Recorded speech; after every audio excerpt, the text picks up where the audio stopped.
Marlos Menezes, e hoje vamos falar um pouco sobre inequações.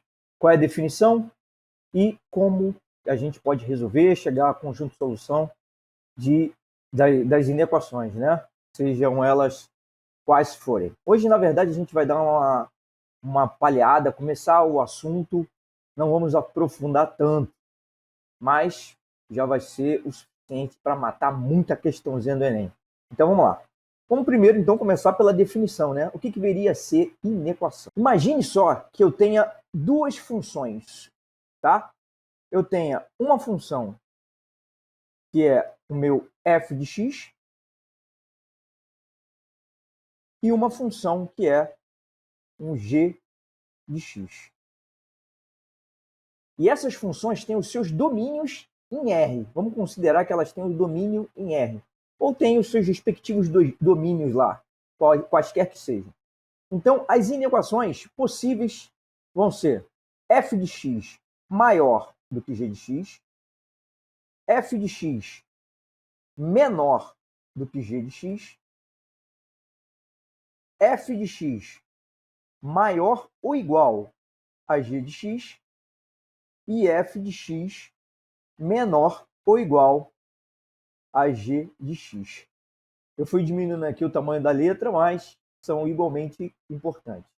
Tudo bem? Agora que a gente já deu uma definição, tudo isso daqui são inequações.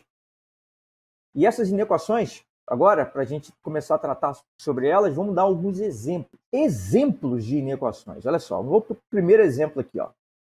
3x menos 8 maior do que 2x. Então, conforme a nossa definiçãozinha lá, esse 3x menos 8 seria o meu f de x, e o meu 2x aqui é o g de x. Então, 3x menos 8 maior do que 2x. Isso aqui parece uma boquinha, né? Uma boca de um bicho aqui, de uma ave, sei lá, e ela sempre quer comer quem é a parte maior. Por isso que eu falo 3x menos 8 maior do que 2x. Vamos para outro exemplo aqui. Olha esse exemplo aqui. 4x menos 9 menor do que 1. 4x menos 9 menor do que 1. Como é que funciona isso daqui? É assim, Esse daqui, é minha f de x. E isso daqui seria a g de x. Você pode até estranhar, né, que essa função aqui não tem o x, mas é uma função constante. Para qualquer valor de x, ela sempre vai valer 1. Vamos para outro exemplo aqui, x ao quadrado menos 1 maior que 1 sobre x. Então, novamente, essa daqui é o meu f de x e essa daqui é o meu g de x. Certo? E por último, com agora o exemplo com menor ou igual, isso aqui, raiz de x menos 5, é o meu f de x, que é menor ou igual, olha só, menor por quê? Porque agora a boquinha está querendo comer o outro lado, que é maior. E esse daqui é o meu g de x. Então já exemplificamos o que seriam inequações. Agora, olha só, qual seria o domínio de validade? Vamos analisar isso. O domínio de validade das inequações. Vamos supor que eu tenha uma função f de x, a minha função f de x, que o domínio dela, eu vou expressar aqui como o domínio de f. E eu tenho uma função g de x, que tem um domínio, que é o domínio de g. Domínio de g. Então, o domínio de validade da minha inequação, dessa inequação, seria esse daqui, O domínio de validade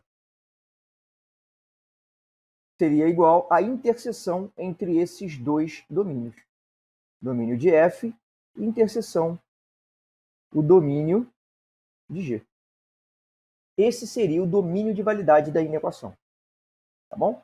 Vamos a alguns exemplos aqui. Então, aqui eu tenho 3x menos 8 maior do que 2x. Qual seria o domínio de validade dessa minha inequação? Então, aqui, repare bem aqui que essa daqui seria a minha f de x, por exemplo, né? E essa daqui, a minha g de x. Qual seria o domínio dessa f de x aqui? O domínio é R, não tem nenhuma restrição. Então, o domínio da f é justamente o conjunto dos números reais. É igual ao conjunto dos números reais. E o domínio da g, o domínio da função g, também é o conjunto dos números reais. Por quê? Não tem restrição. Então, o domínio de toda a inequação vai ser a interseção do domínio de f com a interseção do domínio de g, que vai ser exatamente igual a todo o conjunto dos reais. Isso aqui é igual a R. Tudo bem? Agora, vamos para outro exemplo. Vou pegar esse exemplo aqui, ó. 4x menos 9 menor que 1. 4x menos 9 menor que 1, o domínio aqui também é R. E dessa aqui é R, não tem restrições nessas funções. Então, o domínio dessa função é igual, dessa inequação, desculpe, é igual a R. Mais um exemplo. Olha aqui, ó. X ao quadrado menos 1 maior ou igual a 1 sobre x. Olha aqui, ó. Para esse caso aqui, o domínio dessa função aqui, ó, que é o meu f de x, o domínio dessa aqui, que é f, é igual a r. Agora, o domínio dessa função aqui, que é o meu g de x, aí já começa a complicar, né? Por quê? Porque aqui eu não posso ter divisão por zero. Se eu não posso ter divisão por zero, o que acontece? O meu domínio passa a ser R asterisco. Ou seja, o conjunto dos reais menos o zero. E agora, então, quem vai ser o domínio da inequação? Essa inequação ela vai ser válida. A interseção de R com R asterisco é exatamente R asterisco. Porque o R, no R asterisco, não tem o zero. Então, o zero não aparece nos dois conjuntos. Então, a interseção é só R asterisco. Lembrando que interseção é aquilo que eu tenho de comum entre os dois conjuntos. Nesse caso aqui, o zero não está comum aos dois conjuntos. Vamos agora a mais um exemplo. Ao último. Olha aqui, isso aqui, ó. Raiz de x menos 5 menor ou igual a 1 sobre x menos 7. Olha aqui, ó. Eu não posso ter raiz de número negativo. Então, o que acontece?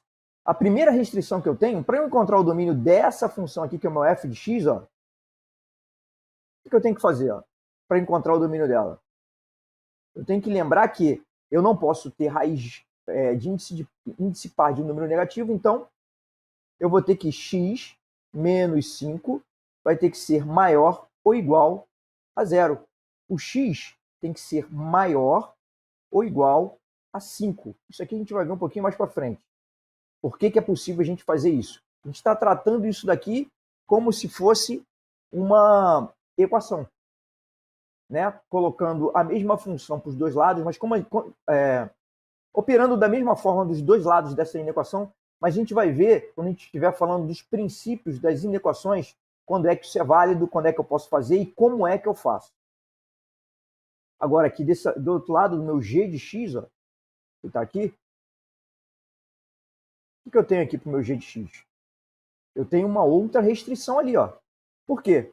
Porque eu não posso ter divisão por zero. Então, x menos 7 tem que ser diferente de zero. X menos 7 tem que ser diferente de zero. Então, o x tem que ser diferente de 7. Então, eu tenho duas restrições aqui. Eu tenho que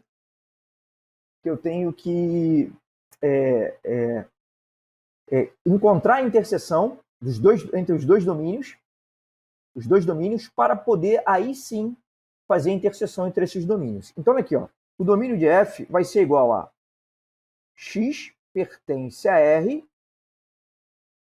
tal que x é maior ou igual a 5. É esse daqui.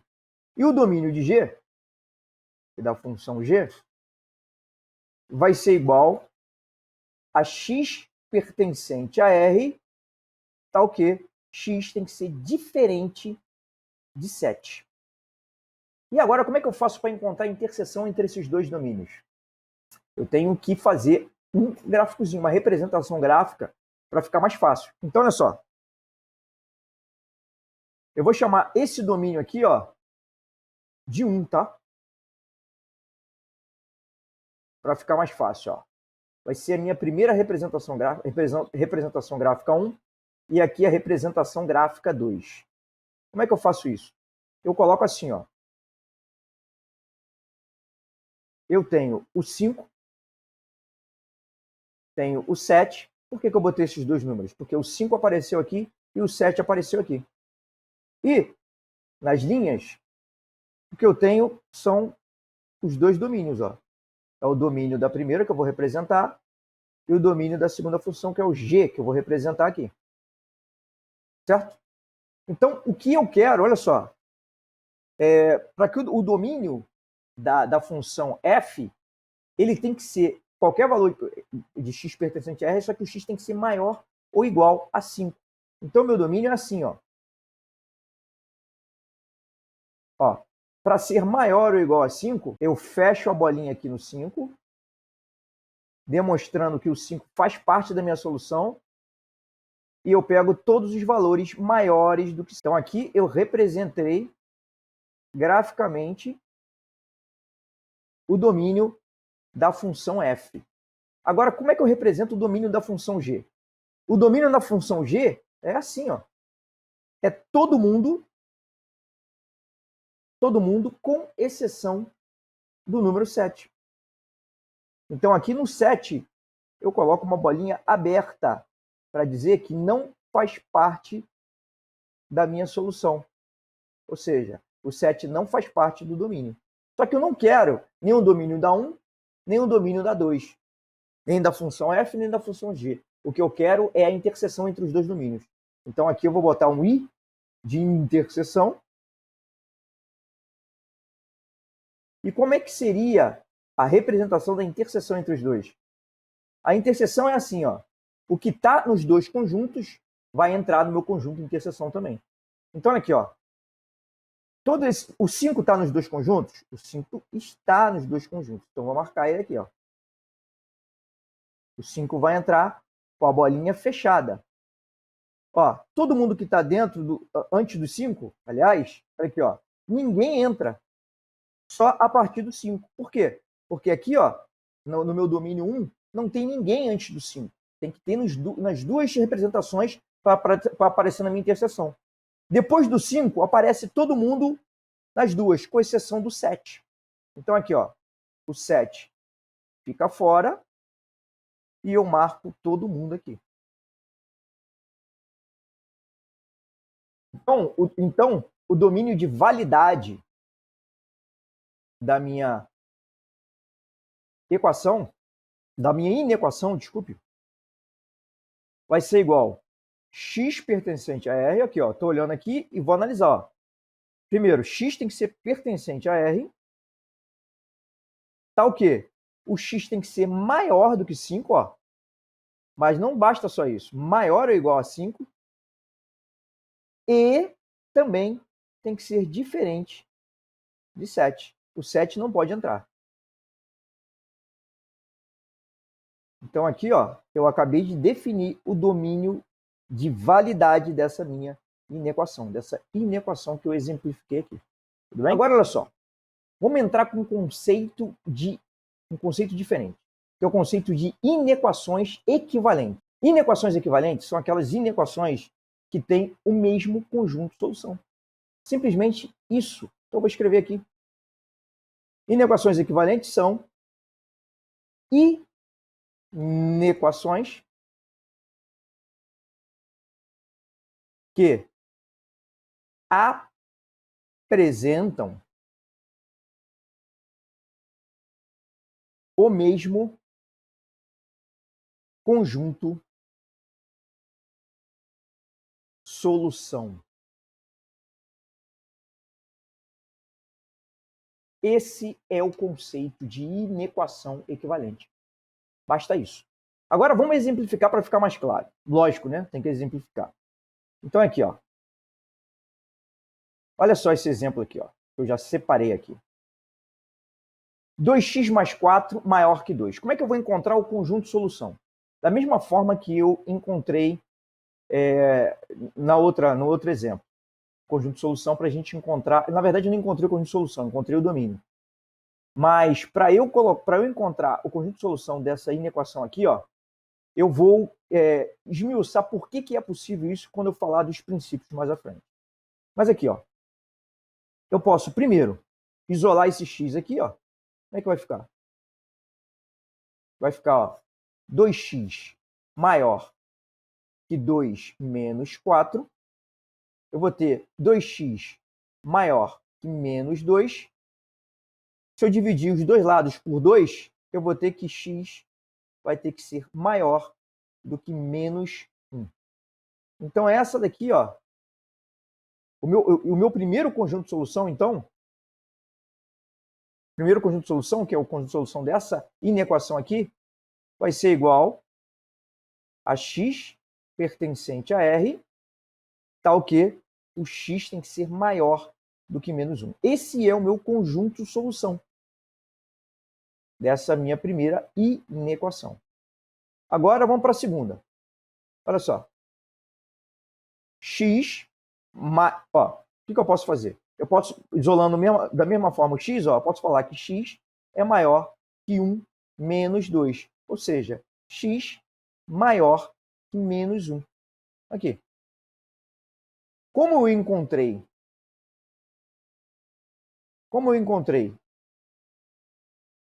a mesma resposta aqui, ó, logicamente que a minha solução 2 vai ser igual à solução 1, o que torna essas duas inequações equivalentes.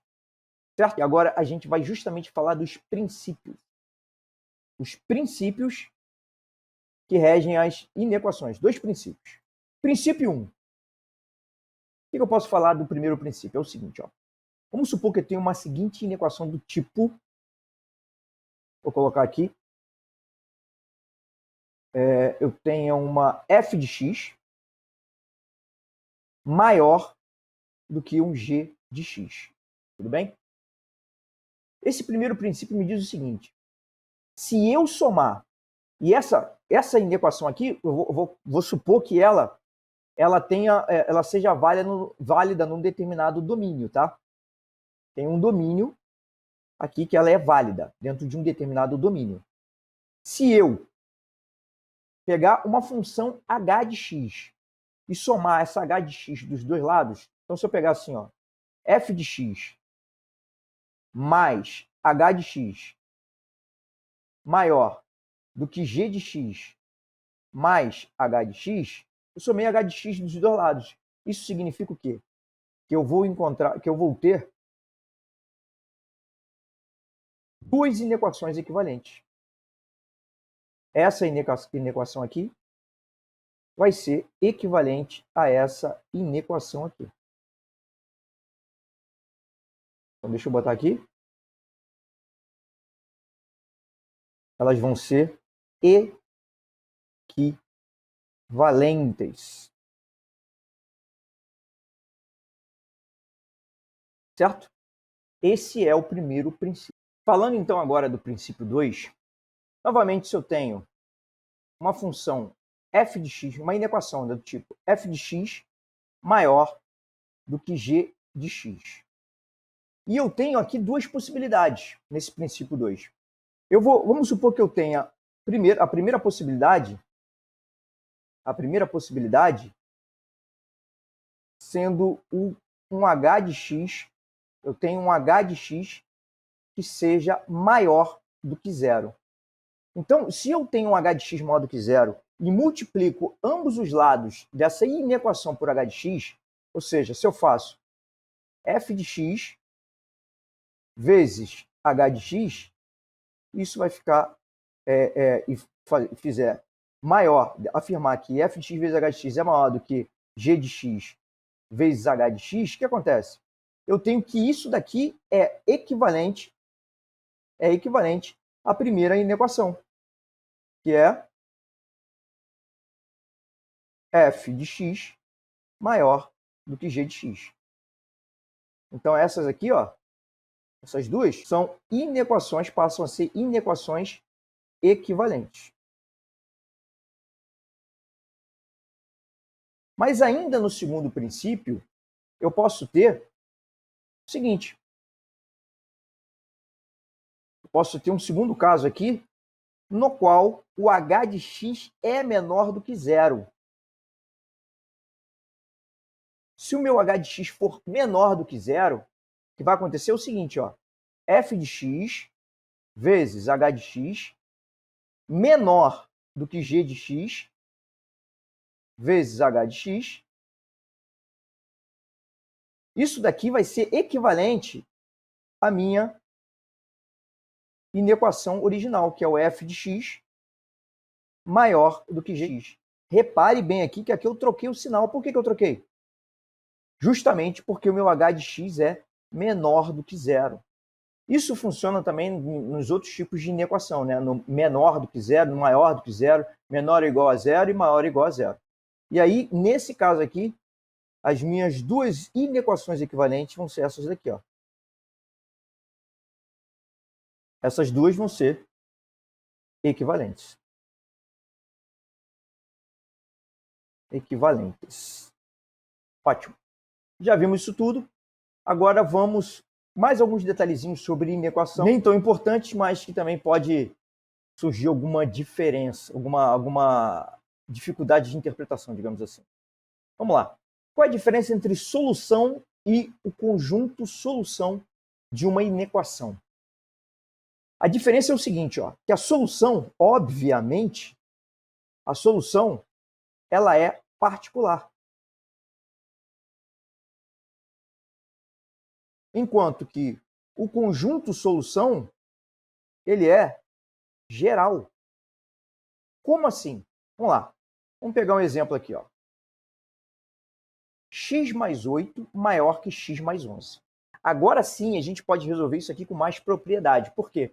Quando eu pego um número e passo para o outro lado, uma parte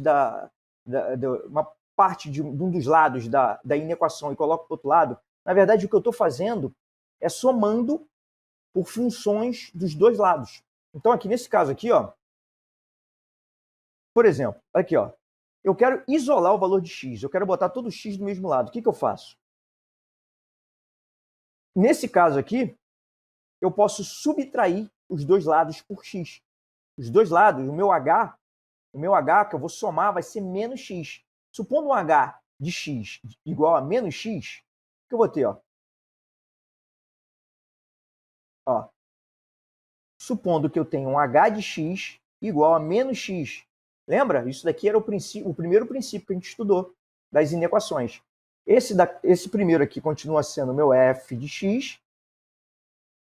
E esse segundo aqui, o meu g de x. Quando eu somo h de x dos dois lados, o que eu vou ter aqui? Ó? Vamos lá. Vou ter x mais 8 mais h de x, que é... Vou botar até de verde aqui, ó. Que é menos x. Isso daqui vai ser maior do que x mais 11 menos x, que é o meu h de x, que eu somei dos dois lados. Quando eu faço isso, olha o que acontece. Na verdade, só um parêntese rápido aqui. Aqueles princípios eles servem justamente para me auxiliar no encontro da minha solução.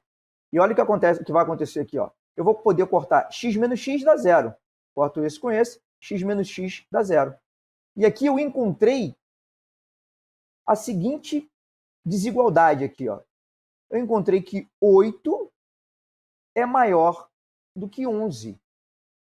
Ou seja, isso daqui só vai acontecer quando 8 for maior do que 11.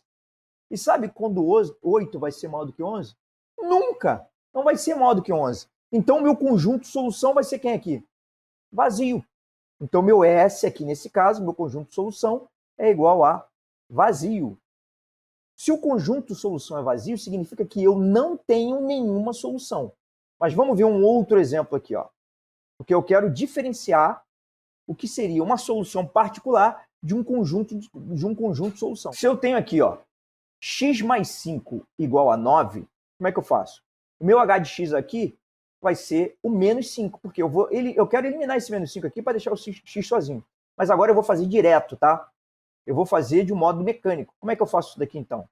Eu vou ter que x vai ter que ser maior do que 9 menos 5. Então eu vou encontrar aqui x é maior, tem que ser maior do que 4. Olha só, qual vai ser o meu conjunto solução aqui nesse caso? O conjunto solução vai ser igual a x pertencente ao conjunto dos números reais, tá o quê? X tem que ser maior do que 4. X maior do que 4. Isso aqui é o meu conjunto solução. Agora, olha só, eu pergunto, 4 é uma solução? 4 não é uma solução. Por quê? Porque o x tem que ser maior do que 4. E eu vou fazer a prova real aqui bem rapidamente. Olha aqui, ó. Se eu boto 4 aqui, eu vou ter que 4 mais 5 tem que ser maior do que 9. 9 maior do que 9, o que não é verdade, é falso. Então, não serve. Agora, e se eu tiver 6?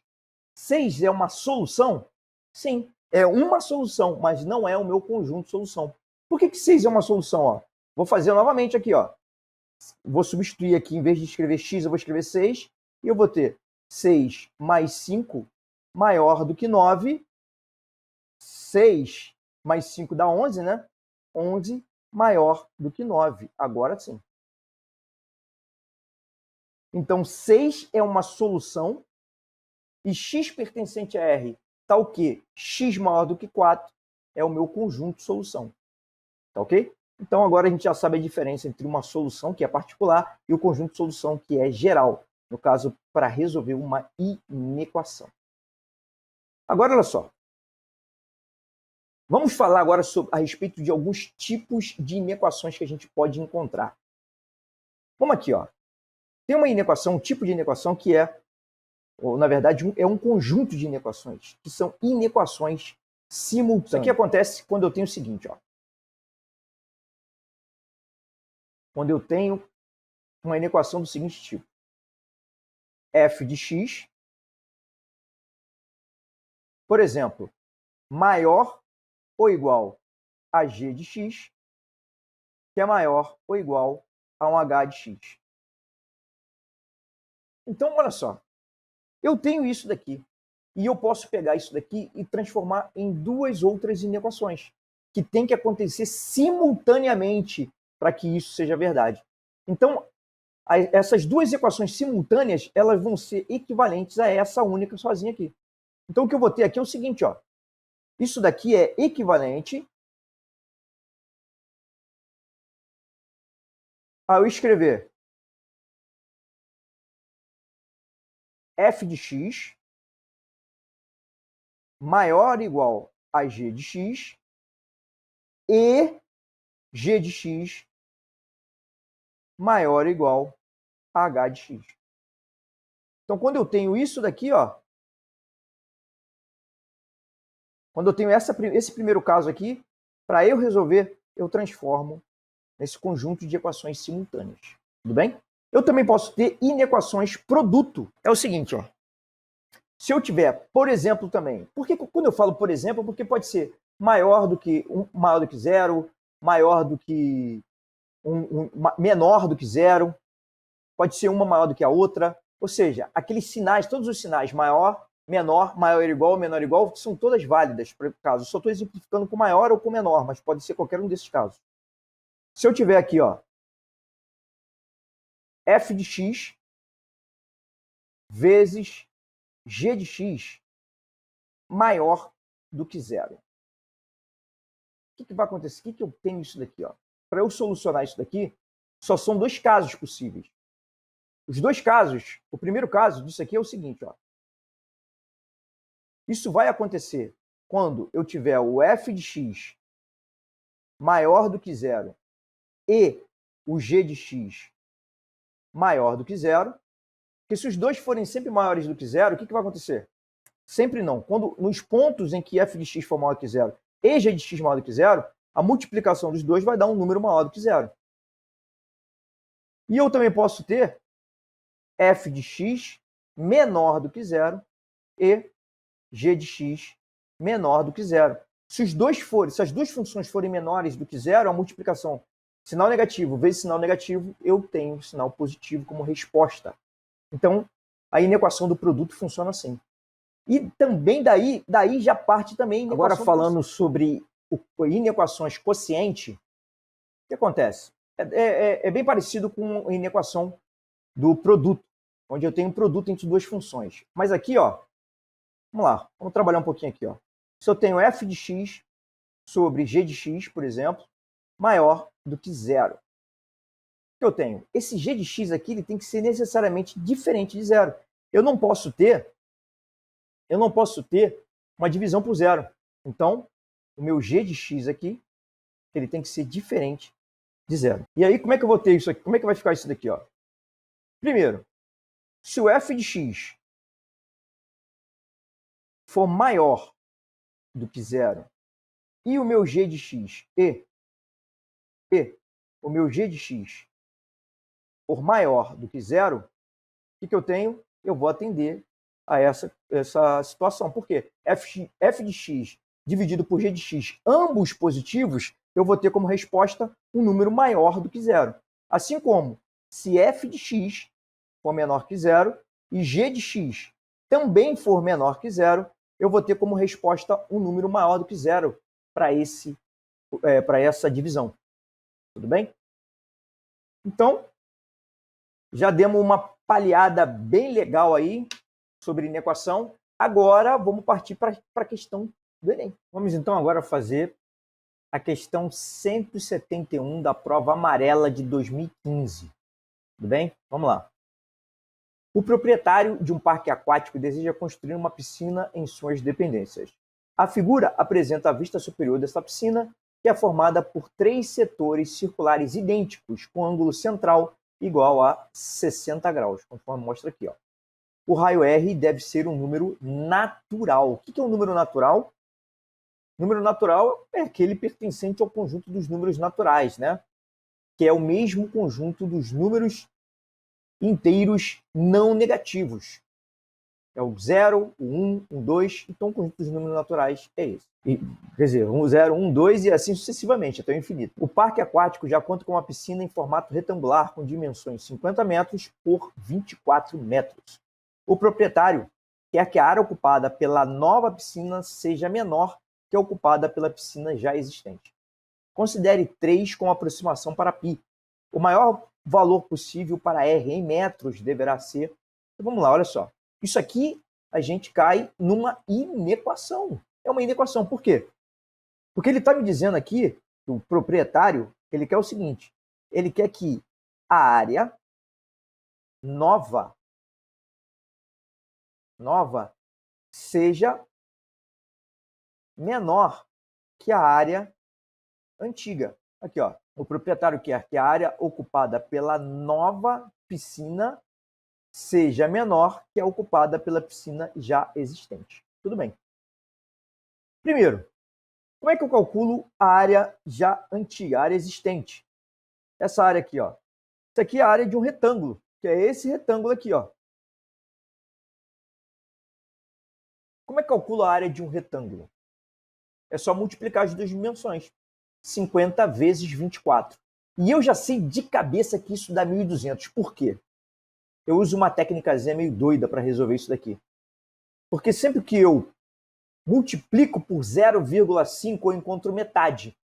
Então, se aqui fosse 0,5, a metade de 24 é 12. Só que não é 0,5 que eu estou multiplicando por 50, né? Então, em vez de eu escrever 12, eu vou andar com a vírgula 2 vezes para a direita. Por isso que dá 1.200. Então, isso daqui, ó, a área antiga é 1.200 metros quadrados. E a área nova? A área nova, ela é composta por esses 3 setores circulares aqui. Como é que eu calculo a área de um setor circular? Como é que calculo a área de um setor circular? A área do setor circular, ela é proporcional à área da circunferência, de acordo com o ângulo central. O ângulo central é 60 graus aqui. Agora, olha só, vamos comparar o ângulo central com o ângulo de uma circunferência, com uma circunferência completa. Uma circunferência completa tem 360 graus. Aqui eu tenho 60.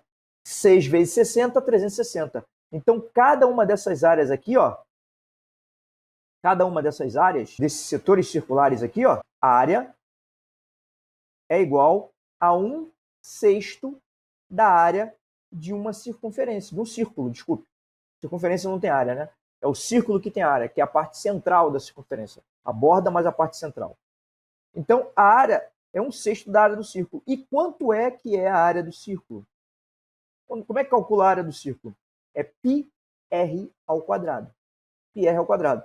Então, aqui, ó, essa área do círculo vai ser igual a π vezes r ao quadrado.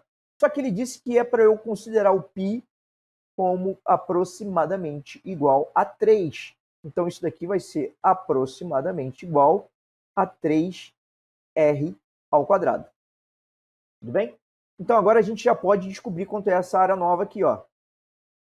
Se cada uma das áreas aqui é 3r ao quadrado, e eu tenho 3, quer dizer, é 1/6, cada uma dessas áreas é 1/6 de 3r ao quadrado. Então, vamos lá. Eu ainda não calculei o valor dessa areazinha aqui, ó. O valor dessa areazinha aqui, então, ó, vai ser igual a 1/6 vezes 3r ao quadrado. Posso simplificar aqui. Esse 3 com esse 6, aqui dá 2 e aqui dá 1. Então, a minha área, uma dessas áreas aqui da piscina, vai ser igual a r ao quadrado sobre 2. Só que eu tenho 3. Então, essa minha área nova aqui vai ser 3 vezes r ao quadrado sobre 2. E aqui eu tenho a minha inequação. Essa inequação que eu tenho que resolver, ó. 3r ao quadrado sobre 2 tem que ser menor do que 1.200. Certo? É isso que eu tenho que resolver. Como é que eu resolvo isso? Olha só, vamos lá. Parte daquele princípio que a gente acabou de ver. É o princípio 2, né? Onde eu posso multiplicar, primeiro, eu posso multiplicar os dois lados dessa equação por um h de x. Se esse h de x for maior do que zero, eu não me preocupo com esse sinal, que vai se manter. Então, qual é o h de x que eu posso multiplicar esse lado e esse lado? Eu posso multiplicar os dois lados por 2/3. Se eu multiplicar isso aqui por 2/3 e aqui por 2/3, isso vai ficar r ao quadrado menor do que 1.200 vezes 2/3. Mas eu posso melhorar isso daqui, ó. Olha aqui, ó. Eu posso fazer isso de um modo automático. Eu simplesmente pego esse 2, passo para lá, e esse 3 passo aqui para baixo. Por que eu faço isso? Para fazer de uma maneira automática, eu posso fazer isso sem me preocupar com o sinal, porque são valores positivos, tanto o 3 quanto o 2. Então, isso aqui vai ficar r ao quadrado menor do que 2 vezes 1.200 sobre 3. E aqui eu começo a simplificar, né? Ó, 3 dividido por 1.200, desculpe, dividido por 3, dá 400. E 2 vezes 400 dá 800. Então, meu raio ao quadrado, ele tem que ser menor do que 800. Menor do que 800. E o meu R tem que ser um número natural. Agora, olha só. Ele quer o maior R possível. Ele quer o maior R possível. Ou seja, ele não me pediu o conjunto de solução disso aqui. Ele quer que o R seja o maior possível. E se o R fosse exatamente igual a 800? Ele não poderia ser, porque ele tem que ser menor que 800. Então é só eu encontrar o R mais próximo de 800 e pegar o número natural logo abaixo dele. É assim que eu vou resolver essa questão. Então aqui, para eu descobrir, ó, eu vou fazer isso daqui, ó. R ao quadrado igual a 800. Não é isso que ele me pediu, mas como eu quero a maior solução possível, é assim que eu vou fazer. Vou fatorar 800 para descobrir qual é o R ao quadrado, ou mais próximo dele. Ó. Por 2 dá 400, 2, 200, 2, 100, 2, 50, 2, 25, agora já não dá mais por 2, nem por 3, aqui só o 5. Então fica 5, 5, 5 e 1. E aqui, ó, eu pego os pares, ó. Olha que beleza para mim aqui, ó. Eu tenho esse par e esse par. Então, quem forma par foge da prisão. Porque como é que eu vou matar isso daqui, ó? Eu sei que isso daqui, R tem que ser igual a mais ou menos raiz de 800, mas R tem que ser um valor positivo. Então, R tem que ser igual a raiz de 800. O 800 está preso. Então, olha aqui, essa galera toda está presa aqui.